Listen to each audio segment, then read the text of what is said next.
Welcome to the Grow Strong Leaders podcast. I'm your host, Meredith Bell, and I interview business leaders who are committed to their own growth and the development of everyone on their team. If you enjoy my podcast, be sure to subscribe and rate it on your favorite podcast platform. Thank you for joining me for another episode of the Grow Strong Leaders podcast. I'm your host, Meredith Bell, and if you're committed to working on your own development and to helping others become the best version of themselves, you're in the right place because I bring you guests who are doing both of those things. And today I'm really excited to introduce you to my guest, Geoffrey Kent. Geoffrey, welcome to my show. Thank you for having me. It's a pleasure to be here. Well, I'm really looking forward to our conversation, and I want to first give a big thank you to a former guest who is the one who introduced us, Jeanette Sidley. So thank you, Jeanette, for making this connection. Geoffrey, also known as Geoff, has been a serial entrepreneur for more than 40 years. And as a result of his own experiences, he's developed a comprehensive methodology to help entrepreneurs build their own unique strategy for responsibly scaling exponential business growth. Today, Geoff teaches entrepreneurs from business startups to those with lots of experience how to connect their entrepreneurism with their passion. And in particular, as it relates to leadership, we're going to explore some of the leadership lessons that Geoff has learned from his own experiences and the skills that he sees business owners and really anyone in a leadership role, what they need most in order to succeed. So, Geoff, I think it would be fascinating for my listeners to be able to hear a little bit about your journey as an entrepreneur, because it started at a very young age. Yeah. So I launched my first entrepreneurial venture, and don't ask me, how I came up with the idea to do this, because I'm still trying to figure out this out. But when I was 12 years old in eighth grade, I'm a military brat, so my family had moved back to the United States from Germany. So we were in upstate New York, and I got a job as I was sacking groceries for tips at the commissary on the base, the grocery store. And, I got the idea. I was doing quite well, making tips. And, something told me the commissary sold in bulk. I just noticed the price of candies that were popular to kids that I was going to school with. That were being sold in bulk, and I was always good in math, so I immediately looked at a bag of candy and figured out what was the individual price that was being charged for the candy, and it occurred to me that I could double the price of what I paid for it in the store and take it to school and sell it to kids and still give them a 50% discount on what they'd pay in a normal convenience store. So I just started taking all of my money and buying as much candy as I could buy, taking it to school and reselling it. And I didn't occur to me until fairly recently how much money I was actually making when I took the amount of money I was making on an annual basis and factored in the cost of living increases. It was fairly sizable. So, but that was the start. As I said, I had no entrepreneurs in the family, no entrepreneurial mentors, so I don't know where this came from, but that started the journey. And my parents are college educated, people in their 90s now that come from the Depression era, so they weren't taking risks with their careers. They're both engineers by training. They didn't. I'm the youngest of four kids. We were not raised to take risks with our career. We're trained to go work for someone. I tell everyone when I speak, I constantly talk to them and say, my mother every night, she'd tuck us into bed and say, you're going to college and you're going to become a doctor or a lawyer. And I always say, my brother and my sisters and I, we all went to college. We've all done very well. None of us became doctors or lawyers, but we have done well. So, but that started the journey. And so I'm overeducated. I have, two master's degrees, a bachelor's degree in business. And so, I have this robust corporate career. I started my career with Xerox and sales, went to AT&T. 11 years into my career, decided to go back to school and get an MBA. And so I went to the Wharton School of Business, came out of Wharton, got an opportunity to work for Julius, Dr. J. Irving, the basketball player, for a couple of years, then went to Deloitte Consulting. And then, 49 years into life, realized that I wasn't cut out for corporate America. And now all of this time, while I was working in corporate America, I was trying different entrepreneurial ventures part-time. So I've launched over the last 5 decades more than 20 ventures. Virtually all of them were failures until this last iteration, where at 49, I was sitting back saying, I'm not succeeding in entrepreneurship. I'm not succeeding in corporate America. What am I doing wrong? I've really got to do something, dramatically different. And I was approached by a young person that I had hired into a former client years earlier. And he said, I just had dinner with my brother-in-law. He's in the tech field. And we've got an idea for an information technology company we'd like to launch, but neither of us have done anything entrepreneurial, and we know you have. So could we take you to dinner and pick your brain for an hour and a half? And that dinner led to me helping them write their business plan. A year later, after we finished the business plan, they came back to me and they said, we live in Philadelphia, Pennsylvania. This isn't Silicon Valley. It's not a tech-centric city. And we're very young. They were both in their early 20s. And so they said, no one's going to take us seriously. We need someone with gray hair to help us run this company. So they were like, would you consider, joining us, buying equity in the business and running the company? And so, I had the conversation with my wife and she gave me the green light. And so I quit my job and joined them. And 6 years later, we had morphed this company into one of the fastest growing companies in the country. It was a private cloud computing information technologies support service company, and we sold it 6 years after we launched it. And that was a decade ago. And since then, I've spent my time, trying to hang out with my daughters when they let me, and mentoring other entrepreneurs. That's such a great story, Geoff. Thank you. And as you were talking about many of your part-time ventures failing, I would love for you to share what are some of the leadership skills and strengths that you discovered you needed to have and that you developed and brought into that venture that did so well? Yeah, well, so there are quite a few things. One is, and I go back to a Jim Rohn quote of, you're the average of the 5 people you spend the most time with.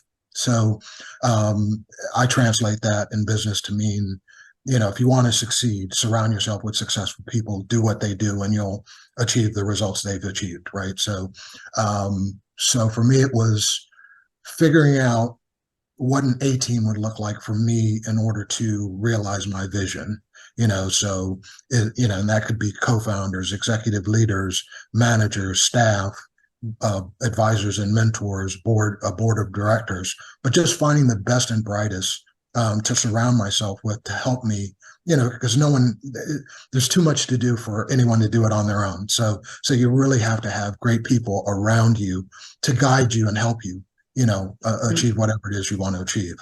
So that was one thing.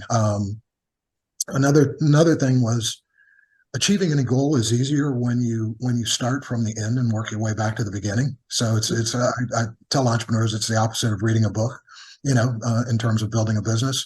So you really have to know, you're not going to achieve something unless you can envision what that is you want to achieve first. So that's more visioning, forward thinking, where, what do I want to become? And if I can define that, I can then create a path that leads me to whatever it is I want to create and become, so I got into, exit planning first, so then I could reverse engineer whatever growth I needed to have happen on a yearly basis to get to the exit I desired, right? Mhm. So that's critically important for any business leader to be able to do, because you're the visionary.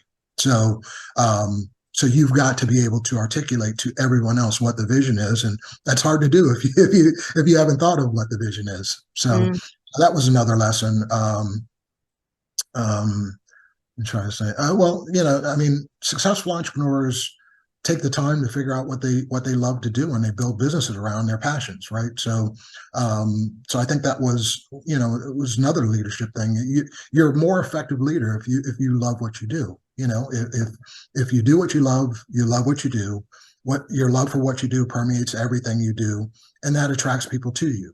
And it makes life and your job so much easier. People want to work for um, electric leaders, or passionate leaders. Mm. And your passion comes through when you're doing things that you love to do. So really, as a leader, you have to take the time to understand you and understand, what am I good at? What do I like to do? you know, you actually need to understand what are you not good at, because a lot of times what you're not good at is, it's not because you're inherently not, it's not something you couldn't be good at. It's because you've never been exposed to something or trained in something. So, you might discover, hey, I actually would like this if I understood this, how to do this well. Then it's, if you take the time to figure that out, then you can put together the plan of how do I get the training to be able to do this well? Because if I knew how to do this, I actually would enjoy this, right? So, Mhm. but today I'm not good at it because I don't understand how to do it.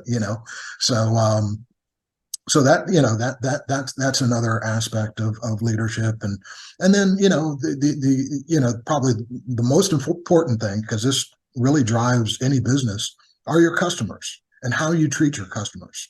So I tell Mm. entrepreneurs all the time, you know um, treat customers the way you treat family that you care for. I mean, we all have, I jokingly tell people I love my family, but sometimes you have to take them in small doses.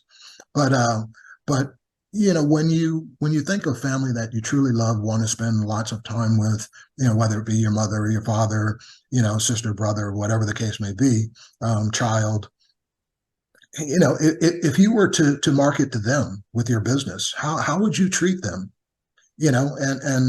And that's the way you should treat everyone, right? If you develop familial bonds with your customers transform into evangelists, and they actually market your brand for you. When I go back to that cloud computing company that I sold 10 years ago, when I sold it, I went through the entire list of customers, hundreds of customers, and I could look at any customer on that list and tell you what other customer referred me to that customer. you know my customers sold for me. I didn't have to hire salespeople, because my customers believed in me and believed in what I did for them. you know Mhm. and again, this was a lesson I learned early in life. I unfortunately, and I've written blog posts about this. If I could turn back the hands of time, I wouldn't change anything in my life. What I would change is my ability to comprehend what I was learning as I was learning it. Because I learned a lot of things very early in life, but again, I didn't know what I was learning. I've used it later, as I've matured and started to understand what I was actually being taught. But my second job with AT&T, I had a service person befriend me and show me what service people do.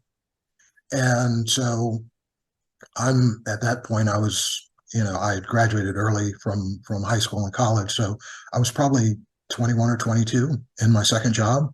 And um, and so once he taught me what service people do for customers, as I started to, I was in sales, but as I started to reach out to customers and introduce myself, I started working with them through a service mindset, right? So I realized that I could help customers understand more about their own organizations if I help them, using this service perspective.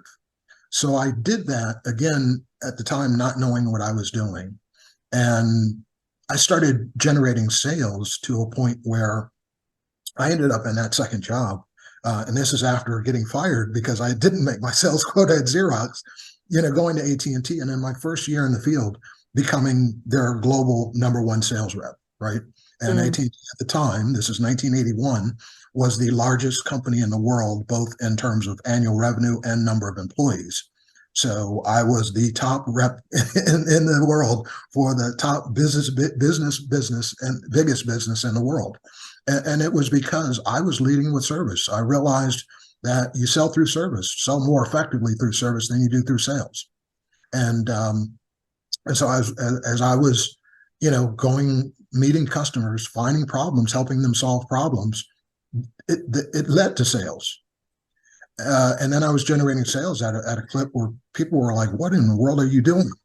And I said, "Well, yeah, I wish I knew." I mean, I know I've actually met really good salespeople. I'm not them, so I'm not. I never thought I was a great salesperson, but I was, the highest achieving salesperson because I was leading with service. Mhm. So again, when leaders, you know, try to build familial bonds with customers, um, focus on solving, again, it's not about us, it's about them. So it's trying to solve their problem, trying to understand what problems are you experiencing, how can I help you solve those problems and help you overcome those obstacles that you're being confronted with on a daily basis in your business. And sometimes you don't have the solutions in your company, and when you don't, the best thing you can do for a customer is refer them to someone who does have the solution, Mm. because the customer will remember that you were the person that referred them to the solution. Yes. So these are some of the things that I constantly fall back on, and now these are all of the things I teach other entrepreneurs to do. It's the formula for success in business is it's been paved already. It's laid out. It's the information's available. It's not easily accessible, but it is available if you do enough research. Unfortunately, most people are not taught how to do research, and that's where kind of coaches come into play. We can help make that information more readily accessible to the Mm. general public. But then you run into the issue of, once I have this information, can you really understand it? A lot of times information is not delivered in such a way that it's understandable to the general public. So, and this is where, from the coaching perspective, because I coach coaches as well, it's like, okay, if you want to elevate what you're doing, there's a science to anything. If you want to elevate your science into an art form, figure out you're making this information accessible to the masses, but you need to make sure they understand it and can implement it in their businesses. When you do that, you become an artist. Mhm. Oh, that's well said. I love all of those leadership examples that you gave, the having and being able to articulate a clear vision, and then bringing your passion, enthusiasm, so people understand the why behind what you're doing. My favorite, of course, is this whole idea of service, Yeah. because I share that perspective so deeply, Geoff. Over time, I've seen that because we have clients that have worked with us using our software for 20, 25 years. And that Right. doesn't happen by accident. Yeah. You know, Yeah. you create these relationships, and I love your focus on that. And I'd love for you to share a story that I heard you tell about the Philadelphia Chamber of Commerce back with your IT company. Mhm. What happened there that helped make them become such a loyal, not just customer, but referral source for you? Yeah. So this literally happened. I launched this company February 1st of 2007. And so when we launched, well, I was probably prior to launching, as we were planning for the launch, we realized that, so there were three co-founders. One of us was really technical, which wasn't me, and so we knew that he was going to take care of the technical side of the business. And then we figured, the other two of us would focus on marketing and sales, at least initially, until we grew to a point where, my background's more finance and operations, but we didn't have, it was just the three of us. So there wasn't a whole lot to deal with finance and operations if we didn't have sales and people. So I said, okay, I started my career in sales. I have my undergraduate degree is in marketing. So let me help you focus on that, talking to my co-founder. And so we actually just did an internet search of business development organizations in the Philadelphia, greater Philadelphia metropolitan area. We probably came up with a list of at least 300 organizations. And so we just decided, okay, we're just going to split this list evenly. So he took 150, I took 150. And our goal was, research these organizations, find what events they have going on, and then start to methodically attend the events so that you can make a determination as to whether or not by being a part of this organization and attending these events, we'll get in front of our target customer, that we want to market to. Mm-hmm. And so, on my list was the Chamber of Commerce in Philadelphia. And so I filled out my calendar of events with my 150 organizations, and it just happens the very first event was in Atlantic City, New Jersey, and it was just a basic procurement conference. And so I go there. It's all day long, and I walk in, and huge showroom, and in the middle of the floor, the Chamber of Commerce in Philadelphia has a booth, and no one's at the booth. And so there's one person behind the counter, and she just looks bored, So there are plenty of people at all these other booths. So I decided, okay, well, I'm going to make a beeline, to this chamber booth. I don't have to stand in line to wait to talk to someone. This seems to be the most efficient use of my time. So I go straight to the chamber booth and strike up a conversation. So she asked me if I had joined the chamber, and I told her, I literally launched this business 2 weeks ago. I haven't done anything. This is literally the first event I'm attending. And so she, well, this is the price of annual chamber membership. Please consider joining the chamber. And it was such a nominal price that I knew right away I was going to join. So, I went ahead and did that. During the course of that day, there were very few people going to that booth. So what I did was, I almost felt bad for them. I would keep going back to the booth like once an hour, and just, telling them jokes and, just talking. So we developed this nice bond. And, so again, the conference is over, back to work. I'd forgotten all about this event. So one day I'm visiting a client in downtown Philadelphia where the chamber is. And, the session ends early. The meeting ends early, and I decide, hey, I'm down here. I've got some free time. Let me stop in the chamber's office and just say hi. So I go in the office. I say hi. I see this woman, Len, who I saw in Atlantic City. She comes out, hugs, kisses me, and we just start talking. Well, as we're talking, I hear alarm bells in the background. So I said, Len, what is that alarm? And she says, oh, our server crashed. And so I said, well, Len, I think it's more important that you address that issue than talk to me. And she says, well, we've already called our information technology support service company. They can't get here for a week. And so now I'm trying to figure out who in the world are you working with for tech support that it's going to take them a week when your server crashed, because I understand enough about computers to know when you start to use servers, all of your processing of information goes through the server. So your computers don't do anything at that point. They're pretty much dumb terminals. And so you can't get any work done. So I asked Lynn, I'm like, Lynn, how are you guys getting work done? And she said, oh, well, we're now using our computers as individual computers. And so someone will work on a file, they'll save it to a flash drive, they'll run it over to the next desk. That person will take it and they'll make their changes and they'll run it to the next desk. And then when everybody's done, we'll have one of the staff people run to Staples and print the file. And I knew that the nearest Staples was about a mile away. And so I'm like, this is insane. So I just told Lynn, I'm like, do me a favor, go back to work. I need to step outside for a second and make a phone call. So I walked out of their office and I called my office and got one of my techs on the phone and I said, do me a favor. Can you just get in your car and come down here right now? to the chamber office.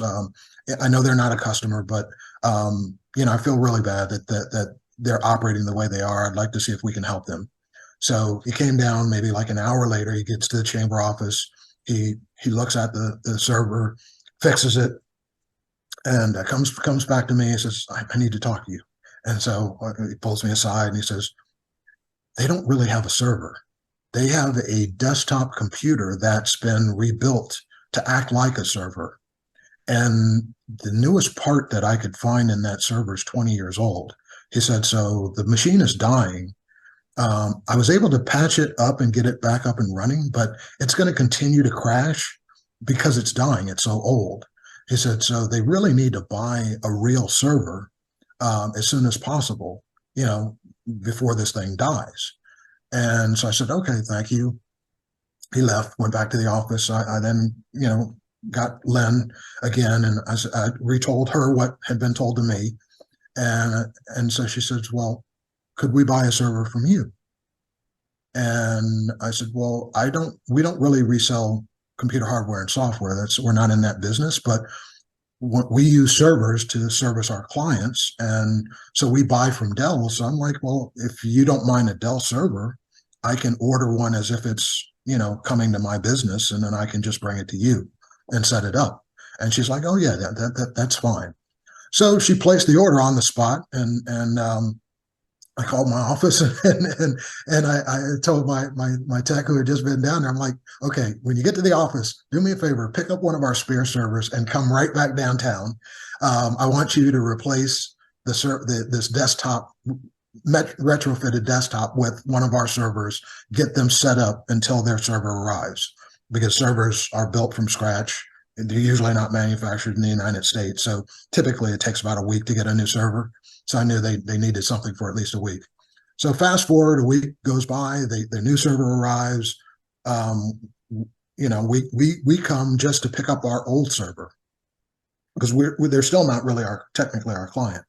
And when I got to the office to make the switch with my tech, they were like, oh, we've had a meeting. We've decided you are now our tech support provider, and I was like, I haven't even told you what we charge, and they're like, we don't care. You're our tech support provider, and so they signed a contract on the spot.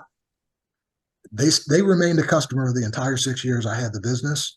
And the great thing was they were so enamored with what we did for them that, again, when I sold the business and looked at that customer list, there were no fewer than 10 customers that the chamber had referred to us after, and all of these customers were bigger clients for us than the chamber was.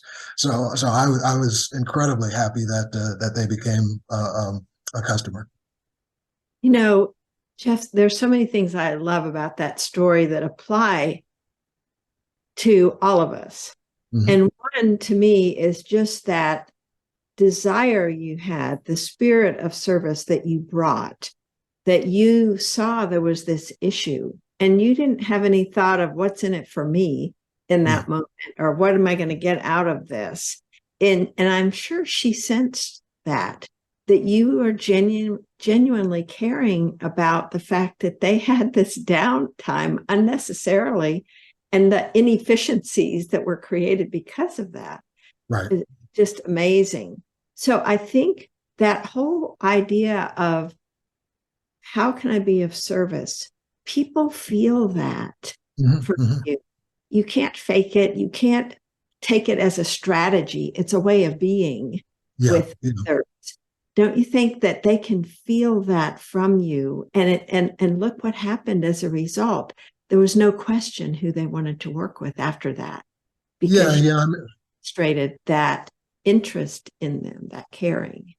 Right. Yeah. I mean, when people talk about me, I don't ask people to make recommendations of me. I do what I do. And if people appreciate what I do and want to say something nice, I greatly appreciate that they do that, but I'm not going to ask anyone to do that,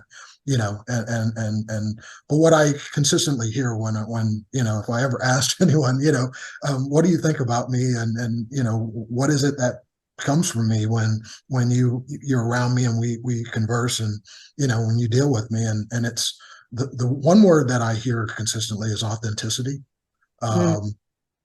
and again, I'm not trying to be anything. I'm just trying to be me. Yeah. But one of the, I actually had this conversation with an entrepreneur this week, and so, she was really concerned about competition, and after I listened to her, I said, you know, you don't have any employees, do you? She said, no. And she was talking about a much bigger organizations. I'm like, every industry has a threshold where until you reach that threshold from a revenue perspective annually, you're not on anyone's radar scope. I said, so while you view these other people as competitors, and I get it, they're technically in your industry, they don't view you as competitors. There's absolutely nothing you can do to impact their business, pro or con. So if I were you, I wouldn't focus, and this is a message I give to entrepreneurs all the time, don't focus on competition. It's really a huge waste of energy and time. Focus on you, what you can do for your customers. You don't need to focus on competition, because at the end of the day, you just have to be, who you're going to be. You have to serve. You have to come to this, wanting to service other people. The world is big. There's plenty of opportunity. We can all win, right? It's not, I win and you lose. No, there's so much opportunity in the world. Everyone can win. So it's all about focusing on you and figuring out, how do you want to contribute, and focusing your efforts on being the best you, so that you can contribute, the most that you can contribute with whatever time you have here on earth. Right. And if we all do that,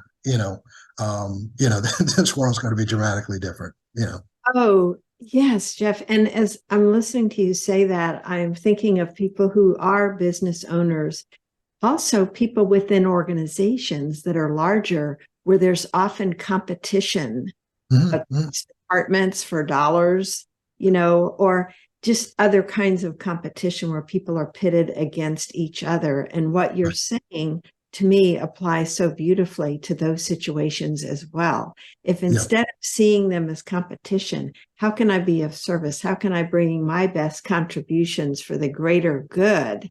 Yeah. It prevents us from getting down in the weeds and feeling like we're in this combat situation, as opposed to cooperation and coordination in a positive way.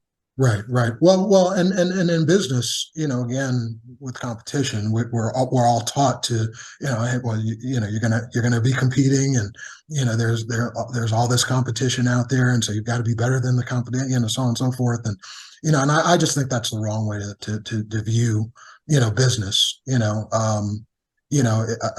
We're all unique, and so I think it's more about, figuring out who I am and what I believe, and communicating that to the world, letting them know who I am and what I believe.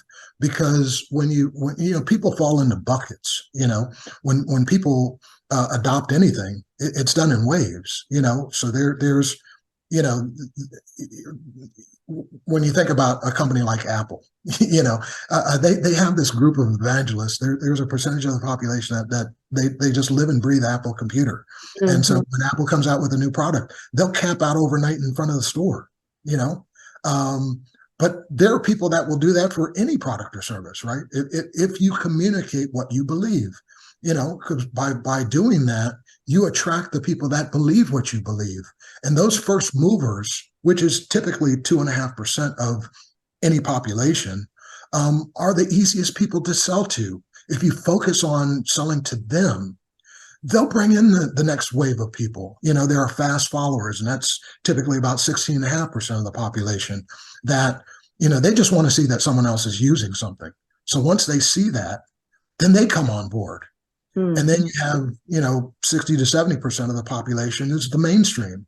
The mainstream, they need to see that people are using it. They need to see that, that there have been some problems that have been discovered and fixed first before they're going to jump on board. And then last are the laggards, which is, again, probably another, 10 to 15% of the population. And, the level of due diligence that they require before they adopt anything is so great. What most business people and leaders do is they try to market to all of these groups the same, and that's highly inefficient. Why Mm. would you market to someone who it might take a year to convince them to buy from you, the same way you'd talk to someone that will buy the first time they meet you? That makes no sense. Yeah. Focus on the people that will buy immediately because they believe what you believe, and then let them convince the next group, because them selling you is going to be more effective than you selling you, because when you try to sell you become a salesperson. We don't trust salespeople, but we trust our peers, so if you've convinced that first group of customers to adopt your products and services, if they're selling to people like them who trust them. So there's Mhm. a barrier placed in front of them when they have that conversation. There'll be a huge barrier placed in front of you because you become a salesperson. And as I said, we don't trust salespeople inherently. Love that. That's so smart. And, it's so much more efficient use of time Mhm. to not try to be everything to everyone and recognize these differences. And again, I was thinking of the application, not just with business owners, but also internally. When you have an idea, Right. or even in a family, anyone you're trying to have buy into or enroll them into your ideas, starting with the people that are most open, are most eager to hear about changes, Mhm. is so much more effective than Yeah. trying to convince Right. the people who are skeptical, who have to have proof out the door, Yeah. compared to people that you've established this relationship with that are eager. It's Right. sort of like with when introducing a new training program, Geoff, I will encourage the folks who are launching that to say, pick the people that are raising their hand and saying, I Yeah. want to participate, as opposed to those you have to try to sell on the benefits.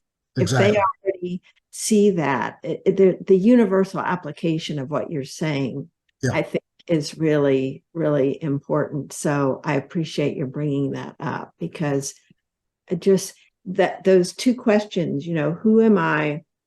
What do I stand for? What do I believe in? And being able to convey that as your value proposition, Right. Right. as opposed to trying to manufacture something that might be more palatable, if you are in alignment Yeah. with, Yeah.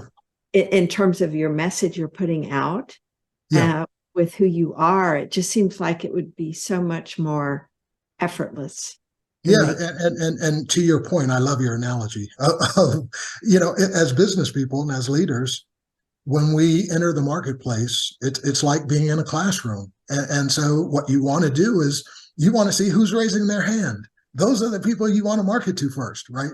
So identify those customers who are raising their hand. They believe what you believe. You need to talk to them first. Prioritize talking to them first. Mhm. And then again, when people see you talking to those people who raise their hands, all of a sudden there's going to be another group of people that are going to, now they'll feel comfortable participating, and then another group will feel comfortable now that they see more people participating. And then finally that last group will see, okay, everybody's participating. I might as well get involved in the conversation, Yeah. So Yeah. that just makes sense, practically speaking.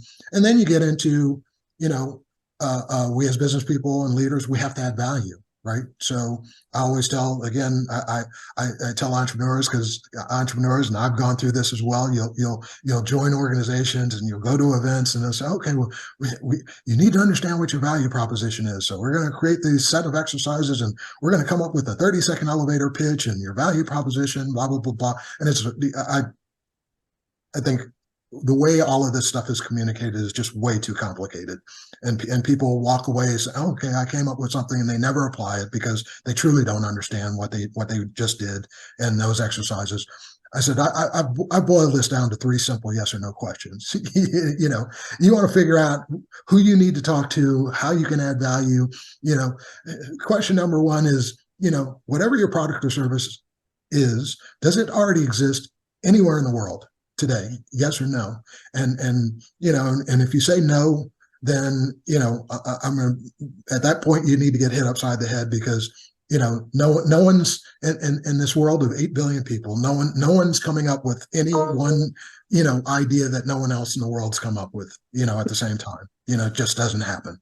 And I can give examples of great inventions throughout history that where we thought this person came up with the idea, but there were multiple ideas that multiple patents is sometimes submitted on the exact same day for that same and critical invention that we think of.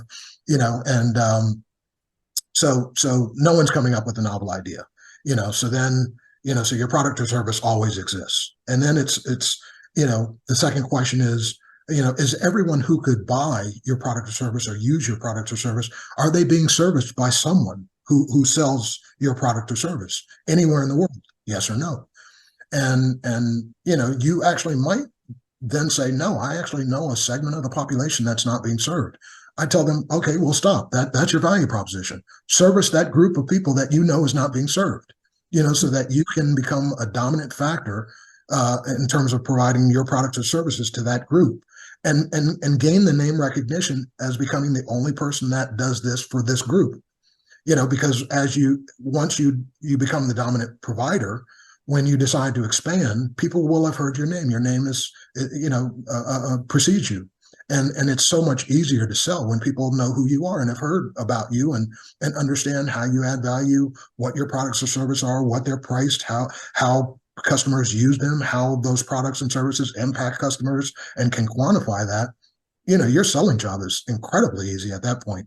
But if you had said everybody's being served, the last question is, well, is for everyone that's being served, are they happy? And if they're not, focus on the people who aren't happy. And at that point, you can differentiate either through,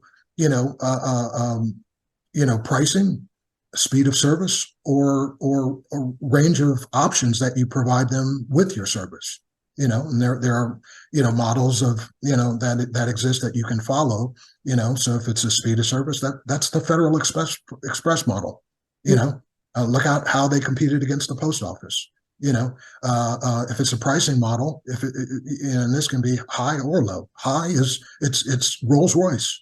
Look at how Rolls-Royce entered the marketplace and how they compete against other car manufacturers. They provide a bespoke experience to a group of customers who are willing to pay anything to be the only ones in the world who have the car that they have. On the lower price end, that's the Walmart model.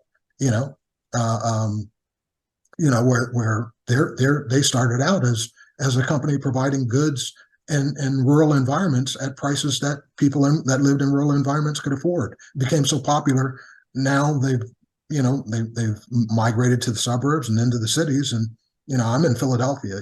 I talk about this all the time. Kmart, Sears, J.C. Penney. There's just a litany of stores that no longer exist because of Walmart. Walmart's driven them all out of business. And then with the range of service, that's the Amazon.com model. It's we're selling books online because Barnes and Nobles and Borders don't. And then that became so popular, they just listen to the customers. Customers are like, well, if I buy books from you, I want to buy pens and paper. And, it's gotten to a point where I was speaking at a conference in Detroit back in March, and I used this example, and I said, you can probably buy anything on Amazon. And someone from the audience stuck their hand up. They said, I actually said, you could probably buy houses on Walmart. And I was joking. And the woman said, you actually can. You can buy 3D printed houses on Amazon.com. And I was like, you can? I wasn't aware of that. I was like, I was just joking, So yeah.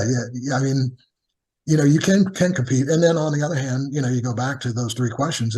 If your product or service exists, everyone's being served by someone, and everyone's happy, you can't add value. So if your answer is to all three of those questions is yes, my advice to entrepreneurs is shut your business down and figure out something else to do. Because if you can't add value, you can't succeed. That's great. Well, Geoff, this has been such a great conversation. I know that I will have listeners that are eager to learn more about you and the work that you're doing for entrepreneurs. Please share how they can connect with you and learn more about the different offerings that you have and the value you provide. Yeah, absolutely. So my website is www.thinkbigwithgeoffreykent.com. Geoffrey is the old English spelling, so it's Geoffrey. So that's, if they go to the website, everything that I do is on the website. Right now, I've been asked by the Alignable platform to teach something that I call Entrepreneurial University, where I actually have a 7-week online self-paced course that people can buy on my website. But I actually teach that course at a higher level, say a 5,000-foot level for free on Alignable. And I'm teaching it to different groups on Alignable currently. Right now, I'm teaching it to the Coach Connect Hub group. And then and I do that every Tuesday at 4 p.m. And next Wednesday, I start teaching. It's a 6-part series. So Wednesday of next week at 4 p.m., I start teaching it to the new entrepreneur group on Alignable, and hopefully I've actually applied to create Entrepreneurial University as its own group. So people hopefully in the future will be able to go directly to the groups page and be able to participate in these 1-hour sessions, where over 6 sessions, what I'm doing is I'm teaching entrepreneurs the 6 essential traits that all successful entrepreneurs infuse into their businesses in order to succeed. Like, session 1 is, taking the time to figure out what you're passionate about, and then so that you can build the business around your passion, right? So that's great. Well, thank you, Geoff. I want to encourage people to visit your website, because you do have a wealth of information there. And we'll be putting in the show notes links to that, and your Entrepreneurial University and your YouTube channel, which you have now. So is a wealth of information that Geoff has made available for free. And so, Geoff, thank you for taking your passion for entrepreneurship and your experiences too, and turning it into the course and into other consumable forms, so that really people who want to start a business, who have just started one, or maybe even seeing it growing, can take it to the next level because of what they can learn from you. Thank you so much for being with me today. Yeah, thank you for the opportunity to be on your show. And I'm trying to give back, because the world needs more entrepreneurs. And so anyone that's brave enough to do what I've charted my entire career doing, I want to help them in any way that I can. Well, you're doing a magnificent job. So I want to acknowledge you for the contribution you are making. It's significant and very real. Thank you. Thanks for tuning in to my podcast. Now head over to growstrongleaders.com and check out our 2 books, Connect with Your Team and Peer Coaching Made Simple. While you're there, download the free facilitator guide to find out how to implement our unique peer coaching system. Until next time, I'm Meredith Bell.